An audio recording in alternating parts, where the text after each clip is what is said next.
But it is time to answer some questions, my friends. It's time for a good old-fashioned Q&A. I know. Felt like a cue. No, that was good. You know what's weird? There's no internet. The internet's not working. Oh, wait. It is because we're streaming. No, I guess you guys have a different thing. Mine's working good too. Yeah, cool. Do you want me to look something up for you? The problem might be Yeah, the between the questions. chair and the keyboard. The question. You guys are acting all smug here, but Yeah, you we know, can help I you don't out. have any- Yeah, sure. I might have. You know what? Oh, this is what happened. I unplugged something. Where does this go into? I unplugged this. Is that what I did? I don't know what I did. I unplugged it from this thing. When I jumped out to talk to Gareth. Yeah, I think I unplugged it from the back here. Let me see. Can I go Wi-Fi? This is good stuff right here. Let's see if I could go Wi-Fi. This is how the sausage gets made. Yeah, baby. Oh, it says success. All right. I guess I'm on Wi-Fi. I usually like to go hardwire just to ensure no issues. No, we're good here. All right. Time now for everyone's favorite segment of the week. Is time for On the Nose. No, we're not doing this again. Are you kidding me? Are we doing this again? You cued it a second Oh, we did it. We did it already. I was Thank really you. confused. Yeah, thank you to Mike Heck and thank you to moderator Lewis. Let's get into it. Juan Sanchez, hello Ariel and MMA Hour crew. With the UFC currently having 3 Mexican-born champions and a potential 4th with Irene Aldana. Now, we must say one of them is an interim champ, right? Just to be fair to Volkanovski. Can you pinpoint other times when there have been multiple UFC champions from one country or a specific part of the world at the same time? Do you have a particular favorite or one that you think is most impressive? Thank you for all the content every week. I mean, I would say if you want to talk about one that could be a little bit obscure, Africa, right? So here we're talking about country, there we're talking about continent. So maybe not exactly the same, although Usman from Nigeria, Israel Adesanya from Nigeria, that was pretty damn, special. Brazil, of course.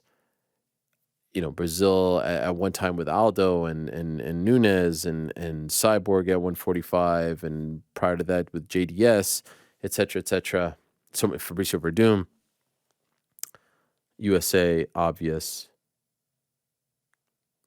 I'm missing where there was multiple like this. No, this is very, very unique.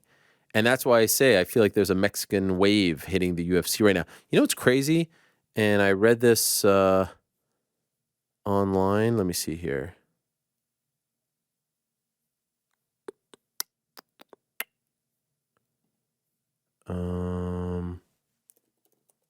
Whoops, that's not the one I wanted to open. Irene Aldana is 35 years old. I first saw this via Aaron Bronstetter's feed. Amanda Nunes is 35, but they're the same age. I think Irene is like a month or two older. That's crazy to me because I think we all view Irene as much younger than Amanda Nunes. Anyway, I would have to say, as far as like one that's unique, it would probably be Nigeria/Africa if you want to include Francis Ngannou from Cameroon. C's, hey Ariel. I just want to know why so much disrespect towards Amanda Nunes. In your last interview with Juliana Pena, you mentioned that you don't subscribe to the notion that Amanda is the GOAT. That has to be one of the most ridiculous takes ever. Most blasphemous MMA Hour takes since New York Rick's Rousey Comeback of the Year award. Let me list some of the accolades. 8 title defenses, 2 division champs, wins over 4 previous champions, 77% finish rate. How do you not acknowledge her greatness? I know you mentioned her lack of fame, but perhaps she doesn't want that. Maybe she's fine with a little less money, but has the freedom to leave her home without being swarmed by people. Anyway, show the lioness some love. Greatest title run for a women's champion ever. There's no doubt about that, and I've said that because if you compare the opponents that she fought and beat to, say, a Joanna Jędrzejczyk, to a Valentina Shevchenko, to a Ronda Rousey, she beat them all.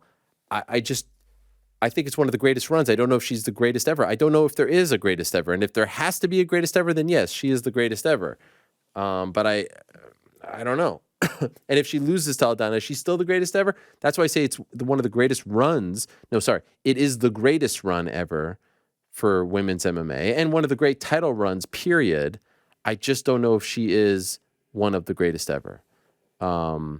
Excuse me. I'm confusing myself. It's the greatest run. It's one of the greatest runs, regardless of gender. She's one of the greatest ever. I just don't know if she is definitively the greatest ever. And I don't know if there is a greatest ever. Am I crazy for that? I don't know. I think most people say she's the GOAT. I don't know. It's hard. It's hard with the GOAT stuff. Like, there's losses on her resume that aren't GOAT-esque. Sarah DeLelio, Kat Zingano, et cetera, et cetera. I think Alexis Davis is on there too. GSP, yes, he lost to Matt Serra. Matt Hughes, he avenged those losses, and those are former champions. That's all I'm saying. Let me see. I think Alexis Davis is one of them. Kat Zingano, Sarah DeLelio, Alexis Davis, yeah. And Anna Maria. Now, that's why I say greatest run, without a doubt. The greatest run for a female champion in the history of the UFC and of MMA. Shayna Baszler, Sarah McMahon, Valentina Shevchenko, Miesha Tate, Ronda Rousey, Valentina Shevchenko, Raquel Pennington, Chris Cyborg, Holly Holm, Jermaine Durandamy, Felicia Spencer, Megan Anderson. 2-division champion, beat, the best. But I don't know. Call me crazy. I don't know if I could just, one of the best ever, is that not enough? Does it have to be the? Is there really an answer to any of this, even in men's MMA? By the way, I was thinking about something that I was saying to Brendan Loughnane. I would say this about Bellator versus PFL. At their best, Bellator can sell more tickets than PFL right now because of their name, because of their longevity. Bellator also has better champions than PFL, in my opinion. Bellator's champions from 135 to 205 can rival the UFC's champions. Every single one. From Sergio Pettis / Patchy Mix to Patricio Pitbull to Usman Nurmagomedov to Yaroslav Amosov to Johnny Eblin to Vadim Nemkov. Every single one of those guys could be very competitive, if not win a UFC title. I don't know if I could say the same about all the PFL guys. The reason why I show PFL love right now is because they're in the game. They're going after free agents. They're pushing things, and they're different. They've got something different. So who's ultimately number one, number two? I thought it was a little bit alarming that PFL just completely blew Bellator out of the water when it came to the Francis stuff, and Bellator wasn't even really in the game. I thought that was a little bit alarming, but I think once they're sold, they will ramp things up. We'll see what happens, but I think it's worth noting, at their peak, the one that can sell the most right now, the one that could put on the biggest event, still I think would be Bellator. In a place like Ireland, in a place like England, Mohegan Sun, etc. It just feels like PFL has a lot more momentum behind them right now. Mark, there's only one Rocky Edwards. Ariel, when is the 170 champ going to make his return? I'll shut up and listen. This year, the question is when? Maybe the September pay-per-view. October in Abu Dhabi doesn't make sense. Maybe they put them in New York. December would feel like a very long time. But he's going to fight this year. Right now, it's still up in the air when. Joe, hey, Ariel, what are your top MMA nearly matchups? The fights we almost got to see but never came to fruition. Mine would be GSP Anderson, obviously Fedor Brock, obviously Fedor Randy, obviously Khabib Ferguson, obviously Jones Ngannou, Jones Roma. I mean, you kind of listed them all there. Where do you rank the matchups? Are there any others that you put up there? Does Conor Nate 3 belong in the conversation? No. Even though it was a match and fight that we wanted to see, at least we saw them twice. Feel like you listed them all there. Who are we missing? Are we missing anyone?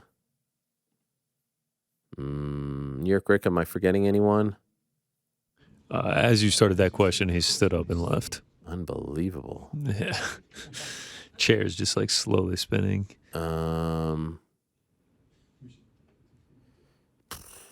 He's back now. Am I forgetting anyone? I mean, Rick, are we forgetting anyone?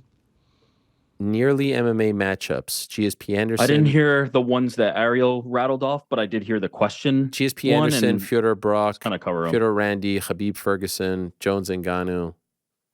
Those are them, right? Yeah. Okay, good stuff. And also, like, what do we count as nearly, right? Like, I don't, Ronda Cyborg. was that ever near though? Well, I just mean like the ones that we were talking about that never came to fruition. I put Ronda Because Cyborg in that. Cyborg, That would have been gigantic. Cyborg ain't never making 135, and No, those I seem know, to but be just- the terms. I mean, Ronda could have made 45. By the way, Cyborg's the women's goat. Oh, thank you. Appreciate it. Why did Just a you little speak up when I FYI. was? Why did you speak up when I was doing? No, all you were that? on a roll there. You were on a roll I there. was Cyborg's kind the of like women's goat. spinning my wheels. What about Ronda Gina? Is that up there? Remember there was that brief period where that was a thing? I feel like we're stretching now. All right, fine. The one is GSP Silva, right? Like if we're gonna do a one number one, it's Fedor, that, Fedor right? Brock was pretty damn. Yeah. Fedor Randy too. Khabib Ferguson. Is that we were going to do that? That one's cursed. Yeah. But GSP Silva feels like the one that was like there for a very long time and just kind of they passed on, basically. Los Pollos Hermanos. Hey, Ariel, first time, long time. I was wondering if you could give us a little inside baseball when it comes to booking the impromptu shows with one guest. Examples, Nate Diaz interview from July 2022, most recently the Francis one. How do those decisions get made behind the scenes with the rest of the team to do a Tuesday show instead of a Wednesday? Are there any corporate hoops to jump through with Vox? Do you ever have to contact fighters you've already booked and cancel or move anything around in those situations? Keep up the great work as always. No. I mean, what happens is I usually send a text or a Slack and say, hey, are you guys cool to do a Tuesday show? Yeah, cool. And then we're like, oh, who do we got? And it's fairly easy. We're lucky in the sense that not a lot of people, if anyone uses the studio. Does anyone use the studio for anything else? There used to be like a different show every day here, so that would make things harder. But I think now we're the only ones that use this studio, right? Am I right? Only ones. Only ones. So that makes things a lot easier. The other members of the team do have other jobs that they work on, some for Vox, some not. So just a matter of making sure that, you know, everyone's available. But yeah, it's not too tough, to be honest. And certainly no corporate hoops. I mean, why would anyone say no to an extra show, especially one that is a special show that usually means there's going to be a big name involved. So no, I wish I could tell you a better story, but it's fairly simple and straightforward. And I've never, I don't think I've ever, okay, I take that back. Just once in my life have I ever canceled on guests. And that was for episode 333. And I think I had Verdun booked, and I think I had Dillashaw booked. And that was the one post 199, which coincidentally, I think is like almost maybe exactly 7 years ago today or yesterday. Let me just, like, it actually might even be today, amazingly. And I just felt like it would have been weird to have any other guests on the show.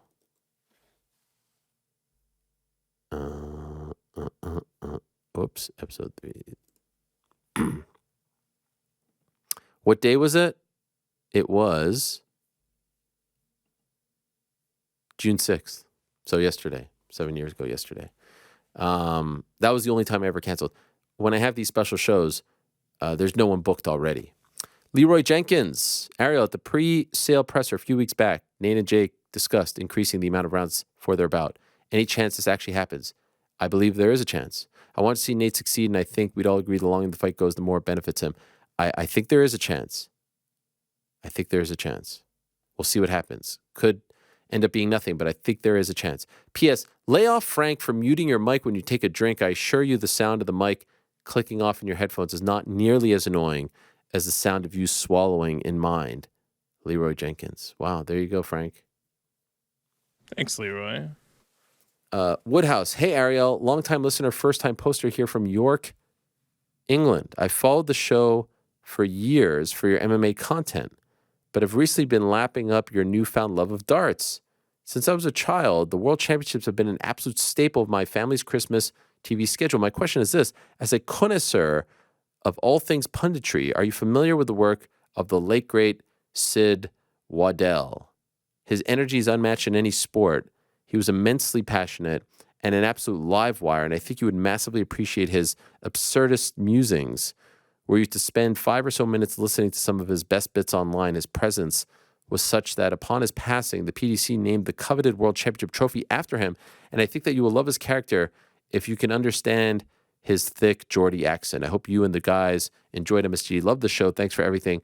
I have heard the name. I'm familiar. I can't say I'm a aficionado, but I will look him up based on your recommendation and moderator Lewis's and let you know what I think. But no, I love all of that stuff. And, you know, I do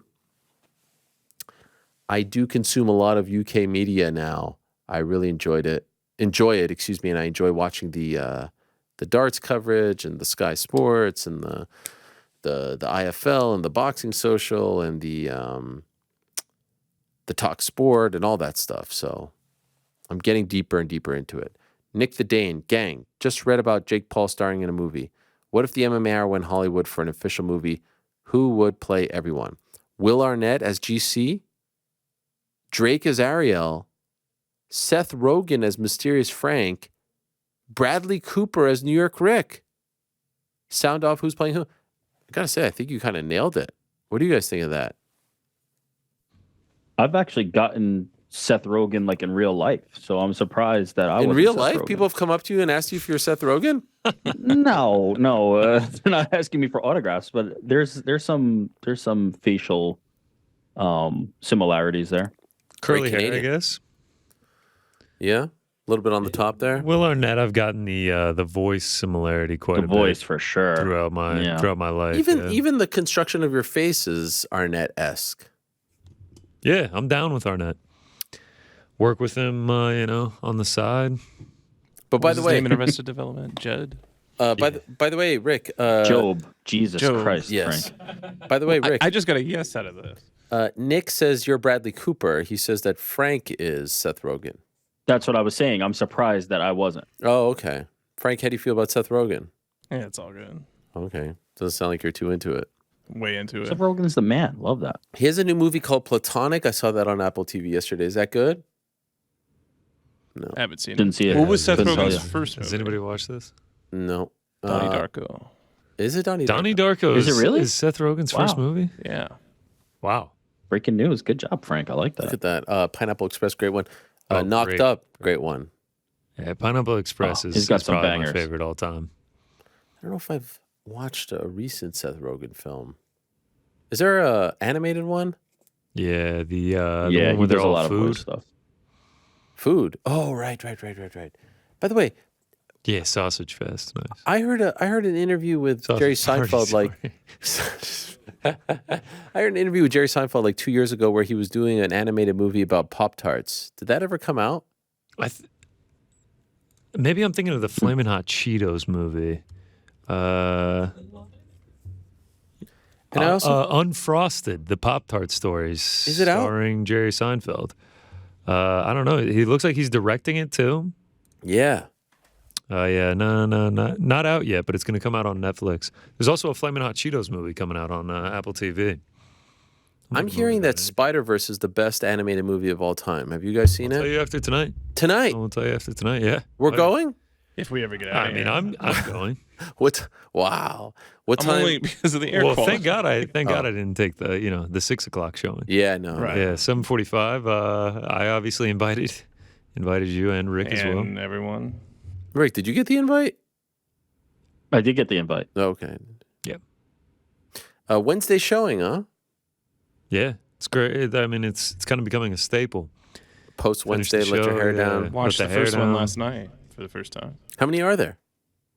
This will be the second one Two. of the Spider-Verse. Have you seen it, Rick? The first one only. No, the Yeah. second. I'm dying to see the second one. Have but you I've seen the only OG first. one, Ariel? What OG one? The first one? The first one. yes. No. Wow. I haven't seen anything. All right, wow. Then you're severely missing out. It's a Really? fantastic Spider-Verse? Yeah, it was actually Yeah, it's just surprisingly like- good. movie. It's creative illustration, fantastic soundtrack, story's good. Can't wait. Okay. It's like Set like here a in beautiful oh, New York City. it's like a really good like Pixar Disney movie in the sense that like if you know lore, if you're into it, then you can get really into it, and if you don't, it's still an awesome movie. It's that type of thing. So yeah, I want to take the it's kids. incredible. Now, I guess I'll have to ask you this afterwards, but do I have to see the first to enjoy the second? No, this is what I just said. Pay attention to what I just said. You might though. You might though. To be familiar with the characters. No, but even why you recap don't need it, to. all the You don't important need to. parts. Sorry, I was You'll reading enjoy ahead it. the questions, I will admit. Yeah. Wow. Okay. Let's fast forward. Big Money. Hey, Ariel, after Kai's interview on Monday, I started thinking, what if the world's most famous Apex was only used for fighters that are outside of the top 10, 15 in each weight class? Fighters that are still climbing the ranks and building their brand experience. Then, once they have broken into the top, they've officially earned their place on a higher level fight night or pay-per-view card. Seems like an efficient way, positive, negative reward system, and might help build stars. Also, can we just officially go back to the Parlay Pals? It flows better, is more inclusive in today's world, and can be managed. It does feel like we always struggle with the boys. It can be changed Parlay Boys if when Juliana regains her belt. You know what? I agree with you, Big Money. We're going back to Parlay Pals. Wow. Okay. We're going back to Parlay Pals. And About time. I would love to see the Apex just used for Contender Series and Tough. I think it's great for Contender Series. I think it's perfect for Contender Series. I think it's perfect for Tough. That's it. This top 10, 15 nonsense, like, nah. You can't make a card with just guys outside the top 10, 15 and call it a U. I mean, what? That's crazy. So, my perfect. What is going on? Is like a conversation? What's happening back there? I think there's a meme or something getting shared on the front No, the bench. AQI is 333 right now. Oh yeah, air quality's rough here. Is it just climbing? Yeah, it's hazardous. It was Wow. like 260 like a bit ago. What do you think would happen if we all went for a run? You know, I went There were for people outside smoking during. I went for a run this hardcore. morning. Wow. Yeah. Rest in peace.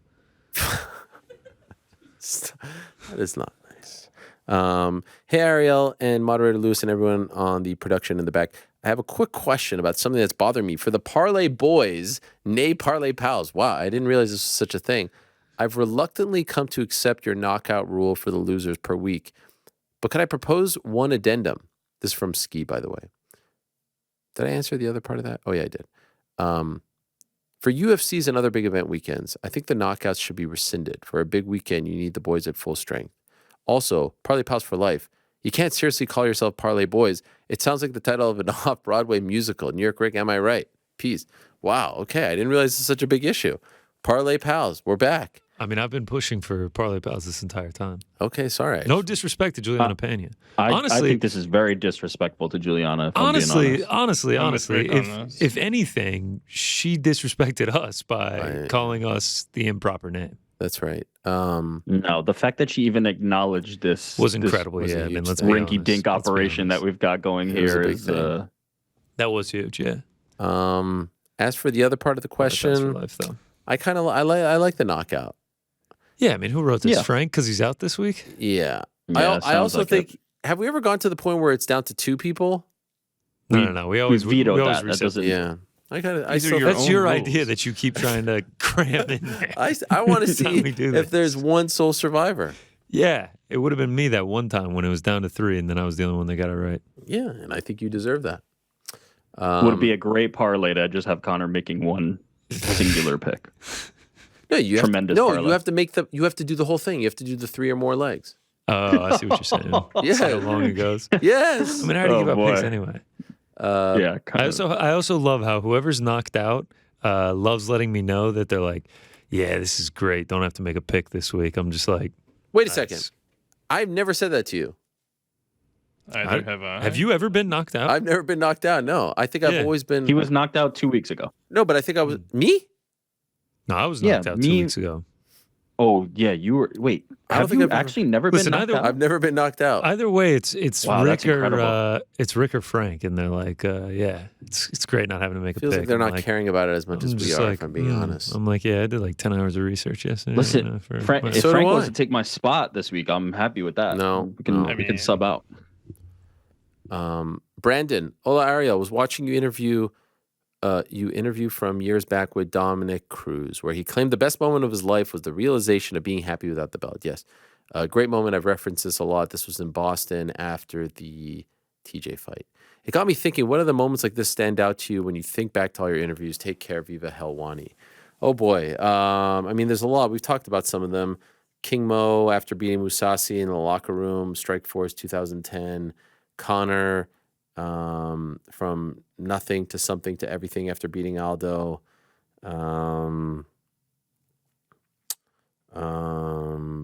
I mean, there's just so many. Those are some famous ones. Connor after the Diaz loss. Obviously UFC 196. I mean, there's been a lot. I don't know. There's been a lot. Any come to mind for you, New York Rick? I don't know. It's kind of weird for me to. You know, it's love weird. them all, Ariel. Yeah, we've done so many of these shows. Like, I can't even think of one at this point. Not even like. I can't even think of a single interview at this point. It's also because we've been talking for 3 hours and 45 minutes. Thank you very much to everyone who sent in questions. I love you all. I appreciate you all. Thank you to moderator Lewis